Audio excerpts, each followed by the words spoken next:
ঘগ্ৰাপাৰত কংগ্ৰেছৰ মুখ্য নিৰ্বাচনী কাৰ্যালয় মুকলি।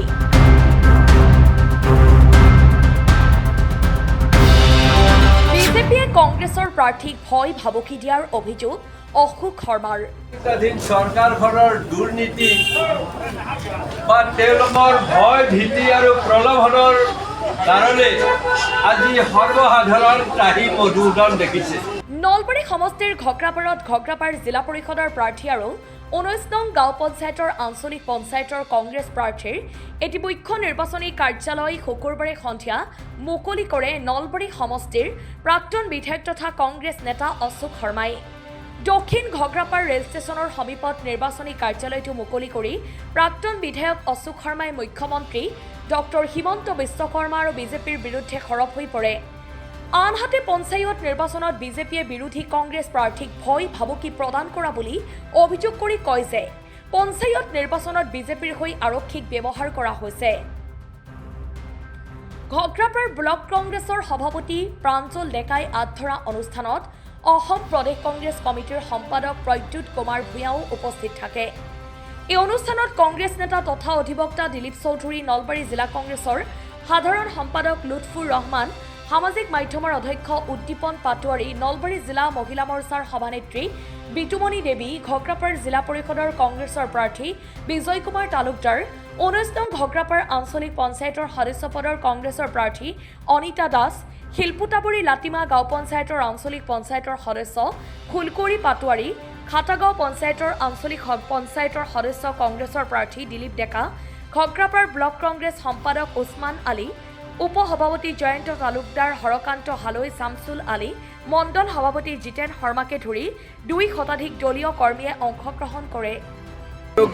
7 তাৰিখে হ'ব লগা পঞ্চায়ত নিৰ্বাচনত আমাৰ নামনি অসমত ভাৰতীয় জাতীয় কংগ্ৰেছৰ যিটো তৎপৰতা, কংগ্ৰেছ কৰ্মীসকলৰ যিটো উৎসাহ, ইয়াত আচলতে শাসকীয় দলে নিজে ভয় খাই আমাৰ কৰ্মীসকলক বিভিন্ন ধৰণে ভয় ভাবুকি আৰু প্ৰলোভনেৰে তেওঁলোকে পৰাভূত কৰাৰ যি যত্ন কৰিছে, সেইটো আজি দেখি জনসাধাৰণে ধিক্কাৰ দিছে। আৰু সেইকাৰণে প্ৰতিটো কাৰ্যালয়ত আজি কংগ্ৰেছ কৰ্মীসকলৰ সমৰ্থনত ৰাইজ ওলাই আহিছে আৰু আমি যথেষ্ট ধৰণে আমি ভাল ফল পাবলৈ সক্ষম হ'ম।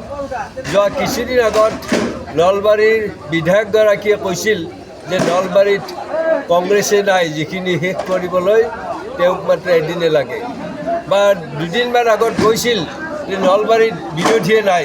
কিন্তু মই আপোনালোকৰ জৰিয়তে ক'ব বিচাৰিছোঁ যে নলবাৰী জিলাখনৰ 12টা জিলা পৰিষদৰ 12গৰাকীয়ে আমি প্ৰাৰ্থী দিছোঁ আৰু আমাৰ নলবাৰী সমষ্টিটোৰ 4গৰাকী জিলা পৰিষদৰ 4গৰাকীয়ে প্ৰাৰ্থিত্ব দিয়াৰ উপৰিও 19টা আঞ্চলিক পঞ্চায়তৰ যি কাউন্সিলৰ পদৰ প্ৰাৰ্থী, তাৰ 17টাতে আমি প্ৰতিদ্বন্দ্বিতা আগবঢ়াইছোঁ আৰু তেনেদৰে গাঁও পঞ্চায়তৰ ৱাৰ্ডসমূহতো আমাৰ প্ৰাৰ্থিত্ব আগবঢ়াইছোঁ আৰু ৰাইজৰ যিটো সহযোগ, এইটোত আমি অভিভূত হৈ পৰিছোঁ। নিৰ্বাচনৰ বাবে আজি আমাৰ এই ঘগ্ৰাপাৰ জিলা পৰিষদৰ মুখ্য কাৰ্যালয়, নিৰ্বাচনী মুখ্য কাৰ্যালয় উদ্বোধনী অনুষ্ঠান আছিল। এই অনুষ্ঠানত আমাৰ এই ঘগ্ৰাপাৰ জিলা পৰিষদৰ অন্তৰ্গত ভাৰতীয় জাতীয় কংগ্ৰেছৰ প্ৰাৰ্থী বিজয় তালুকদাৰ ডাঙৰীয়া আৰু ইয়াৰ লগতে আঞ্চলিক পঞ্চায়তৰ প্ৰাৰ্থী তথা সকলোবোৰ সদস্য উপস্থিত আছিল আৰু ৰাইজৰ আৰু কংগ্ৰেছ দলৰ কৰ্মীসকলৰ উপস্থিতিত এই কাৰ্যালয় উদ্বোধন কাৰ্যসূচী শেষ হ'ল। আৰু আমি আগন্তুক যি নিৰ্বাচন, পঞ্চায়ত নিৰ্বাচন, এই পঞ্চায়ত নিৰ্বাচনত আমি ৰাইজৰ পৰা যথেষ্ট ভাল সঁহাৰি পাম বুলি আশা ৰাখিছোঁ।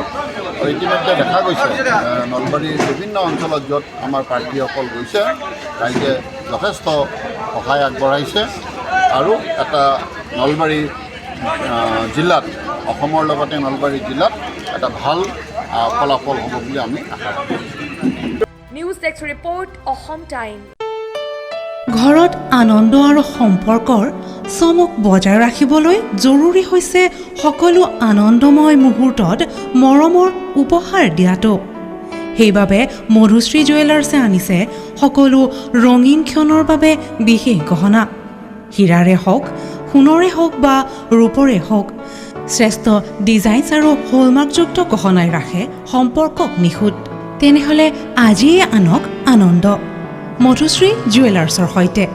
যোগাযোগ কৰক 7028000341 নাইবা ভিজিট কৰক LNB ৰোড, নলবাৰী, অসম।